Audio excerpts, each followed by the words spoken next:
É muito bom quando temos o privilégio da oração e da meditação na palavra de Deus.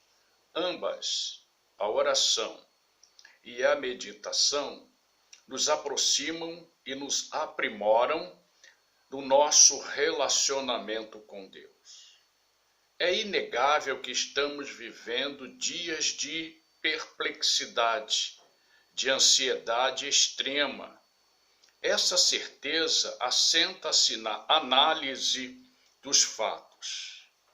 Eles determinam, quando divulgados, a incerteza do momento, porque ninguém possui a explicação ou as explicações sobre o flagelo que assola a humanidade, que é conhecido como pandemia. Não estamos livres da pandemia, e como mostra o seu significado, que é a junção de dois termos gregos, pan, tudo ou todo, e demos, povo, logo, pandemia é uma realidade que assola a todos no mesmo momento. Portanto, surge uma pergunta: o que aprender com ela? Direciono minha reflexão para dois textos das Escrituras que mostram o valor que Deus nos dá. Dois textos das Escrituras que nos mostram o valor que Deus nos dá. João capítulo 15, verso 15 diz assim: já não os chamo servos, porque o servo não sabe o que o seu senhor faz. Em vez disso, eu os tenho chamado amigos, porque tudo o que ouvi de meu Pai eu lhes tornei conhecido. E João, capítulo 15, verso 14. Vocês serão meus amigos se fizerem o que eu ordeno. Os versos destacados mostram-nos nosso valor e nosso desafio. Entretanto, para sermos amigos de Deus, é preciso avaliar a encarnação de Jesus Cristo e compreendermos os benefícios que ela nos traz. A encarnação de Jesus, ela é importantíssima, porque na encarnação de Jesus nós temos aspectos profundos para a nossa fé. Primeiro, ela nos faz viver reconciliados com Deus. Segundo, ela nos mostra que a nossa salvação, ela precisa de um processo de santificação. Terceiro, que nós precisamos viver debaixo das instruções que o Espírito Santo nos traz.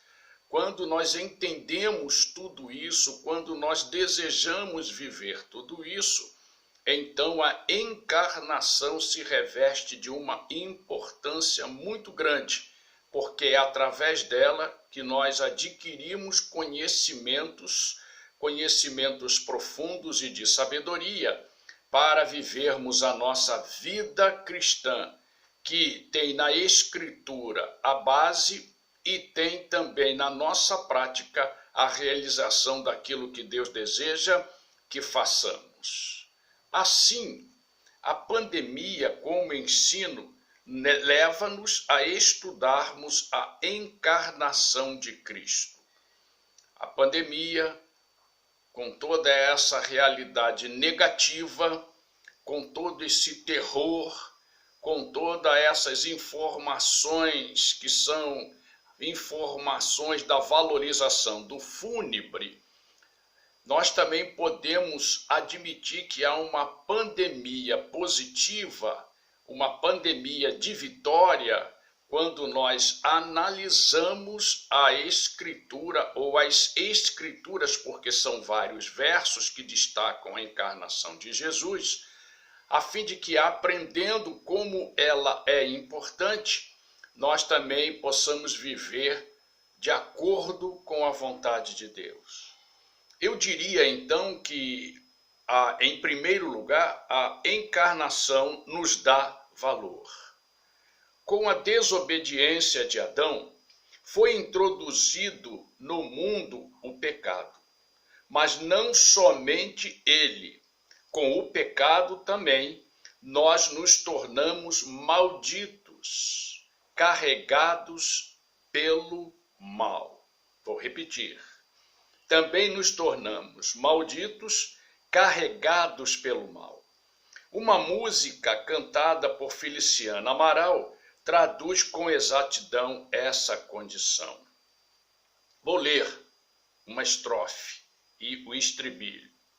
Sozinho foi que o Salvador sofreu lá no jardim. O amargo fel que ali bebeu, sofreu, penou por mim. Tão só, sofreu por mim, por ti. E foi para nos salvar do mal. E foi para nos salvar do mal que ele padeceu tão só. Em seu ato solitário na cruz, Cristo confirmou que quem nele cresce teria seus pecados perdoados. A queda criou em Adão o medo. Gênesis capítulo 3, verso 10 diz isso. E ele, Adão, respondeu: ouvi teus passos no jardim e fiquei com medo, porque estava nu e por isso me escondi.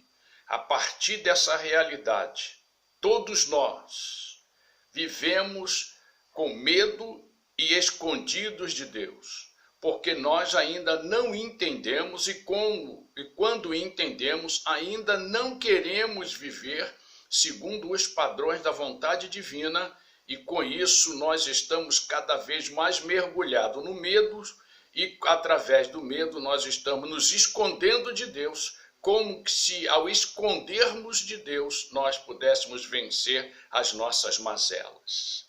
A fala de Adão mostra o grau de maldição a que estamos submetidos, medo e o esconder-se.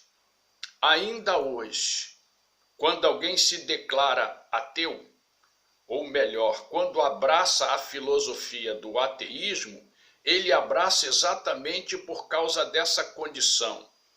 Ele tem medo e ele então procura se esconder de Deus, porque todas as pessoas conscientes nesse mundo e todas as pessoas são conscientes, sabem que Deus existe e que eu preciso me ajustar frente a frente com Ele, a fim de que no dia de Cristo, do seu retorno, eu possa viver no reino de Deus para todo sempre. A encarnação, no ato da crucificação, trouxe-nos a absolvição quando o pecado é confessado. Se confessarmos o nosso pecado, Deus nos perdoa. E ainda mais, a quebra do medo pelo amor de Deus. João capítulo 4, 1 João capítulo 4, verso 18 diz assim: no amor não há medo, ao contrário, o perfeito amor expulsa o medo. Quando nós nos escondemos com medo, estamos distantes do amor de Deus. Estamos compreendendo Deus de uma maneira errada, ou melhor, estamos fazendo uma opção para continuarmos na questão de Adão, para continuarmos na desobediência. Esse ato de Cristo, ou melhor, o seu agir, garantiu-nos a alegria da salvação, no perdão aos pecados quando confessados. Quando nós confessamos o nosso pecado a Deus, nós então nos sentimos perdoados. A alegria assoma o nosso coração. E a alegria no Senhor é a nossa força, porque na medida que nós estamos alegres, na medida que vivemos a alegria do Senhor, nós então estamos caminhando no louvor que devemos prestar ao Senhor porque a sua misericórdia nos alcançou e nós a abraçamos e fomos abraçados por Deus, a fim de que nós nos tornemos pessoas aprovadas e que no dia de Cristo estejamos com Ele para todo sempre. A segunda coisa que a encarnação nos mostra é que há um desafio. A encarnação, como desafio, nos leva a acreditar e credibilizar a ressurreição. Em todo o aspecto doutrinário do apóstolo Paulo, ele sempre reforçou isso, a ressurreição. Precisamos viver ressurretos, e já o somos se Cristo já perdoou os nossos pecados, porque nós, então, num ato de humilhação, já os confessamos nossos pecados ao Senhor nosso Deus. Ela, ressurreição, estabeleceu a comunicação com Deus e a nossa justificação. A nossa justificação está explícita nos ensinos paulinos, em 2 Coríntios, capítulo 5, verso 17. Diz assim: portanto, se alguém está em Cristo, é nova criação. Quando confessamos o nosso pecado, quando entendemos que ele abate-nos e nos afasta de Deus, e quando nós o confessamos, então nós nos tornamos justificados, nova criação.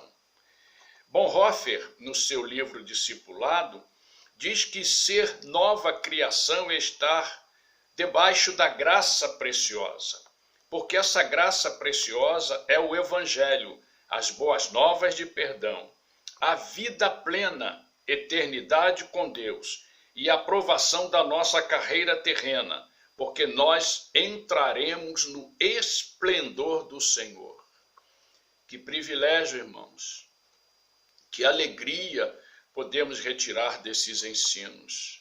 Ora, então, a encarnação, ela mostra que no ato solitário de Cristo na cruz, nossos pecados foram pagos. Então, quando os confessamos, somos perdoados. E em segundo lugar, o privilégio da ressurreição. Nós estamos justificados e já estamos ressuscitados com Cristo. Isso é graça, isso é o favor divino a todos nós, porque as boas novas nos alcançou, porque a eternidade é para nós uma possibilidade verdadeira e a aprovação da nossa carreira fará com que nós ouçamos de Jesus, servo bom e fiel, entra no esplendor do seu Senhor. Gostaria de terminar essa minha reflexão com a frase de Spurgeon. Ele diz assim: ai de nós, nosso coração é o nosso maior inimigo. Ai de nós, o nosso coração é o nosso maior inimigo. E a Escritura diz que o nosso coração é enganoso. Concluindo, então, nós poderíamos admitir e pensar e refletir sobre isso. Ser amigo de Deus é combater e vencer os enganos do nosso coração. O Senhor quer que nós sejamos seus amigos. Para isso, eu preciso entender que na encarnação tenho o meu pecado perdoado, na encarnação eu tenho o privilégio da ressurreição, na encarnação eu combato o meu coração enganoso para que ele seja um coração obediente ao Senhor. Pensemos nisso, nesse privilégio de estudar e orar, orar e estudar, porque nessa prática e nesse estudo, nessa meditação, seremos vencedores, seremos aprovados e seremos servos fiéis e leais. Que nós possamos meditar, pensar, refletir e orar para que nós sejamos servos aprovados. Que Deus nos capacite e nos abençoe. Shalom, Adonai.